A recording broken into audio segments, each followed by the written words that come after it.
Vamos supor que você tivesse a chance de enxergar a civilização mais avançada do universo. O que você veria? Como será que eles se pareceriam? Será que eles teriam algum tipo de música? O quão avançada seria a ciência deles? Uma civilização assim avançada provavelmente já teria diversas tecnologias que nós nem sonhamos ainda, tipo esferas de Dyson ou viagens a velocidade muito próximas, se não maiores do que a da luz. Eles provavelmente atingiram total controle sobre o espaço-tempo. Mas infelizmente, para nós terráqueos, a única vida que nós conhecemos é a nossa. Então não temos nem como pensar direito em como a civilização mais avançada do universo se pareceria. Mas o lado bom é que nós temos uma boa noção do que eles seriam capazes. Falando no sentido de evolução, todos os organismos que já viveram aqui na Terra são descendentes de um mesmo último ancestral em comum, chamado Luca. E isso é bastante limitante no sentido de nós só conhecermos um caminho bastante limitado que a vida seguiu na sua evolução até chegar na gente. Por exemplo, a vida por muito tempo se desenvolveu na água. Isso explicaria com bastante naturalidade a razão pela qual os nossos olhos enxergam a luz visível, que é uma fatia muito pequena de todo o espectro eletromagnético. Só que a água é transparente exatamente para a luz visível, então seres submersos conseguem enxergar. Talvez em outro planeta, ou uma outra lua,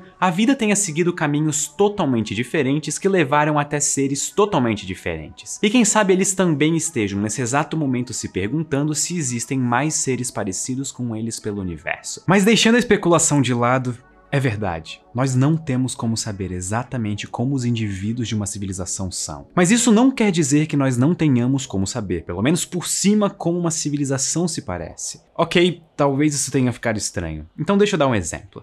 Pedro, sou um indivíduo que vive na Terra. Mas vamos esquecer do indivíduo Pedro e pensar na Terra como um todo. Eu poderia mostrar para alienígenas fotos da Estação Espacial Internacional, da Muralha da China, quem sabe de alguma usina hidrelétrica monstruosa, obras de arquitetura como o Taj Mahal ou o Burj Khalifa, e eles muito provavelmente vão conseguir uma visão macroscópica de como a civilização humana se parece. E é exatamente isso que nós estamos tentando fazer nesse vídeo. E eu meio que deixei a resposta implícita sem querer nesses exemplos que eu dei. O que é que possibilita montar uma estação espacial em órbita do planeta, construir muralhas de milhares de quilômetros e que nos faz aprisionar água para depois deixá-la passar por turbinas? Energia. A história da humanidade está intimamente ligada com energia, desde o momento em que nós aprendemos a usar o fogo para cozinhar comida, até o momento em que nós dividimos os primeiros átomos dentro de um reator nuclear para acender uma lâmpada em casa. Na verdade foi para fazer bombas, mas depois a gente acendeu uma lâmpada em casa. Nós praticamente conseguimos voltar na história e saber o quão avançados nós estávamos justamente com base no nosso gasto energético. Uma civilização que queima lenha para esquentar comida usando essa escala é menos desenvolvida do que uma civilização que usa eletricidade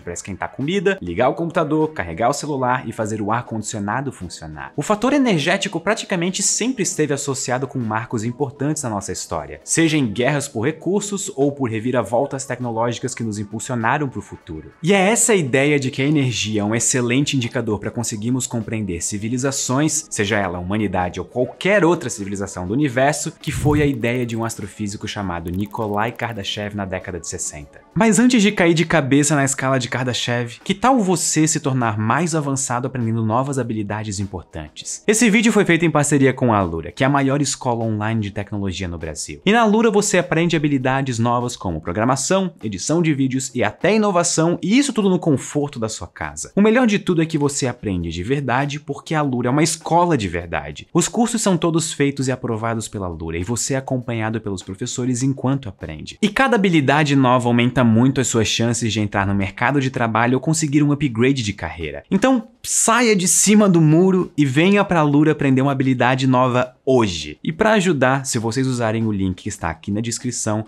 vocês ganham 10% de desconto na assinatura do site. Usem a energia de vocês para se tornarem mais avançados. Agora, de volta ao Kardashev. O Kardashev propôs uma escala com base no poder energético que uma civilização poderia ter, já que, segundo ele, essa seria a forma mais viável de classificar uma civilização e compreendê-la. A escala de Kardashev, como ela passou a ser chamada, ganhou uma equação proposta por ninguém mais e ninguém menos do que Carl Sagan. Nessa equação que vocês estão vendo na tela, K é o valor de uma civilização na escala e P é o quanto de energia em joules é usada por ela em um segundo. Como vocês podem perceber, os dois são diretamente proporcionais. Conforme a energia usada por uma civilização aumenta, o seu valor na escala de Kardashev também aumenta. E aqui nós chegamos na primeira informação crucial. Percebam que o que importa para uma civilização ser avançada é só o gasto de energia. Então, teoricamente, nós acabamos de atingir um limite para o quão avançada uma civilização pode ser. Hipoteticamente, o máximo de energia que uma civilização conseguiria gastar seria a energia inteira de um universo observável. E percebam que eu disse observável, porque nós também podemos extrapolar a mesma ideia para civilizações que consigam usar a energia de multiversos inteiros. E aqui já mora o primeiro problema. O que garante que a física de um universo diferente do nosso, se é que ele exista, é a mesma que o nosso? E segundo, o universo observável é o universo que nós conseguimos ver. A partir de uma certa distância, o espaço-tempo começa a se expandir mais rápido do que a luz, e é impossível de ultrapassar essa região. Como uma civilização quebraria esse limite físico para extrair energia de outros universos? E segundo, como quebrar a barreira do universo observável se a energia necessária seria maior do que a energia que nós temos disponível? De fato, essas civilizações super avançadas foram cogitadas, e elas receberiam o número 4 para as civilizações que conseguem usar a energia do universo inteiro, 5 para as que conseguem usar a do multiverso e 6 para que estão fora do espaço-tempo. Mas o próprio Kardashev excluiu esses 3 tipos de civilizações, porque, honestamente, elas são bem improváveis de acontecer. Ok, eu tô me adiantando um pouco. Deixa eu voltar para a escala de Kardashev. Tirando esses tipos de civilizações improváveis, nós temos 4 pontos importantes na escala de Kardashev, que seriam as civilizações do tipo 0, 1, 2 e 3. O 0 é um número. Tem 4. Nós atualmente estamos por volta de 0,73 nessa escala, o que nos coloca ainda como uma civilização do tipo 0. Lembrem que quanto mais alto o número nessa escala, mais energia a civilização é capaz de usar. O 0 da escala seria o surgimento da vida, quando quase nenhuma energia era utilizada. E o 1 da escala é o primeiro marco que nós um dia pretendemos atingir, que é o momento em que usaremos toda a energia disponível no nosso planeta. E isso inclui energia solar, eólica, das marés, geotérmica, nuclear de fissão, fusão e todo outro tipo de energia imaginável. Chegar nesse ponto nos transformaria em uma civilização do tipo 1, o que nos tornaria uma civilização planetária. O próximo ponto na escala é o 2. E civilizações de tipo 2 conseguem usar toda a energia irradiada pela estrela hospedeira delas. Não se assustem ainda, porque nós conseguimos imaginar verdadeiras maravilhas de engenharia que permitiriam que isso acontecesse, como por exemplo uma esfera de Dyson. A ideia é envolver o Sol com placas solares que estariam gerando energia sem parar. A civilização de alguma forma conseguiria usar essa energia para todos os seus fins, tipo abastecer foguetes, cultivar alimentos e manter sua sociedade funcionando. Essas civilizações são chamadas de civilizações estelares, e é melhor nós começarmos logo a esfera de Dyson se nós quisermos terminar a tempo antes de o Sol virar uma gigante vermelha. E a nossa próxima parada é o 3 da escala de Kardashev,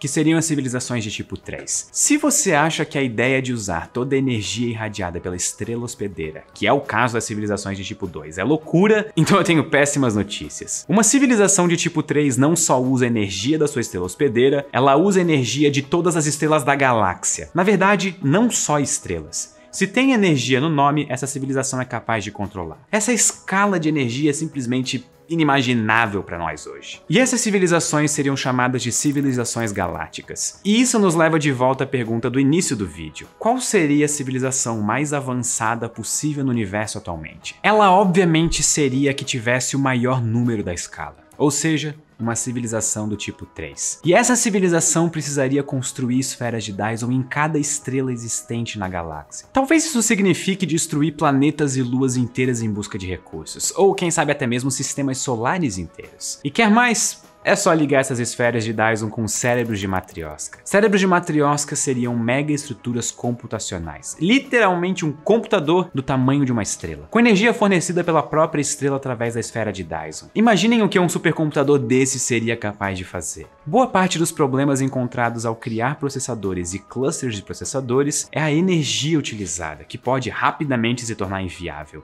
Vários computadores extremamente avançados poderiam resolver problemas inimagináveis para nós hoje, incluindo o de como se tornar uma civilização do tipo 3 rapidamente. Outra forma de energia que uma civilização de tipo 3 utilizaria seria a energia liberada pelo buraco negro no centro da galáxia. Toda vez que um buraco negro acreta a matéria, isso é, aquele disco de acreção ao redor dele, uma quantidade alta de energia é liberada. E esse inclusive é o processo mais energético conhecido no universo até agora. Com esse poder energético, não seria difícil de fornecer energia para diversas populações espalhadas pela galáxia. E a própria tecnologia avançaria o suficiente suficiente para resolver problemas milenares de comunicação e transporte só por causa da disponibilidade de energia. Mas uma pergunta paira no ar. Se uma civilização tipo 3 existisse agora na nossa galáxia, nós seríamos capazes de detectá-la? A resposta é sim.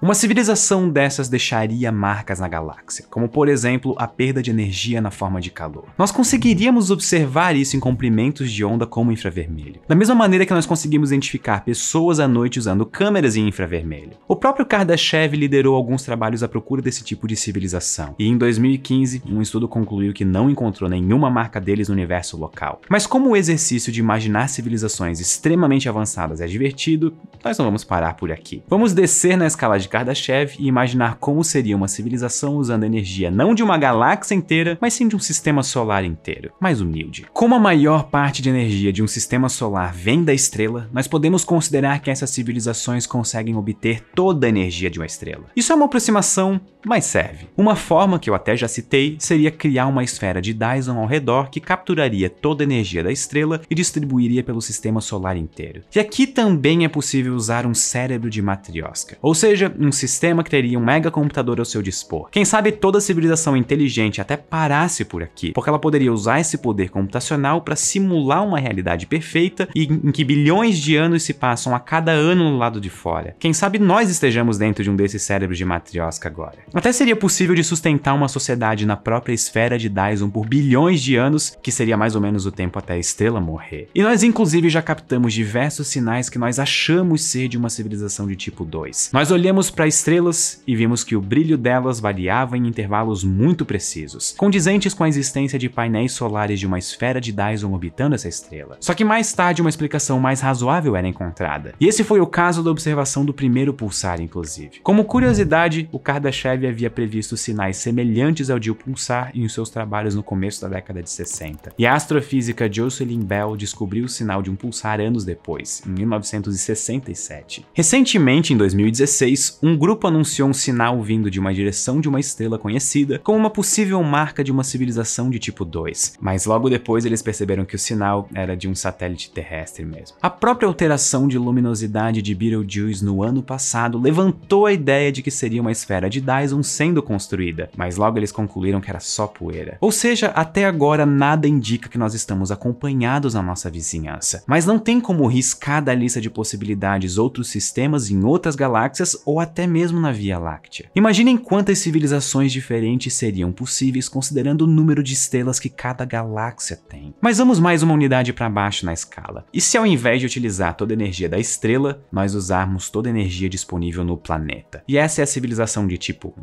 O próprio centro da Terra oferece uma fonte de energia possível. Imaginem utilizar a energia que ativa vulcões. E dentro da conta teórica de quanta energia hipoteticamente nós podemos usar de um planeta, nós precisamos incluir os elementos químicos que existem nele que possibilitam a fusão nuclear. Fundir hidrogênio para transformar em hélio libera uma quantidade alta de energia. E sabe onde tem hidrogênio de sobra? Na água do mar. A água do mar seria uma fonte de energia importante para uma civilização de tipo 1, justamente por causa da fusão nuclear. No fim, nós estaríamos extraindo energia de lugares que hoje nós nem começamos a usar. Mas a realidade da Terra e da humanidade ainda é um pouco diferente. Nós ainda somos uma civilização do tipo 0 e nem dominamos a tecnologia de fusão nuclear ainda. Muito provavelmente essa é uma tecnologia que está nos segurando ainda nessa posição da escala de Kardashev. E alguns físicos consideram que a humanidade conseguiria alcançar o tipo 1 em cerca de 100 anos. Muitos de nós estaríamos vivos para ver. Mas a coisa não é tão simples assim. Isso também vem com um custo. Utilizar toda a energia do planeta aumentaria também os resíduos gerados no processo. Não importa o quão eficiente alguma coisa seja, nós sempre teremos resíduos no final. E nós já vemos esses resíduos se tornando problema atualmente no nosso planeta. E a maior parte deles por causa das nossas atividades envolvendo o uso e geração de energia. Mesmo se nós conseguíssemos uma energia razoavelmente limpa, como é o caso da fusão nuclear, nós ainda teríamos uma porcentagem que seria desperdiçada de forma térmica, causando o aquecimento do planeta no longo prazo. Outro problema seria que o espaço físico e recursos naturais são limitados. Ou seja, existe uma quantidade limite de pessoas que uma civilização pode ter. E esses são dois problemas que podem levar à extinção da humanidade facilmente caso eles não sejam resolvidos, impedindo que nós avancemos para o tipo 1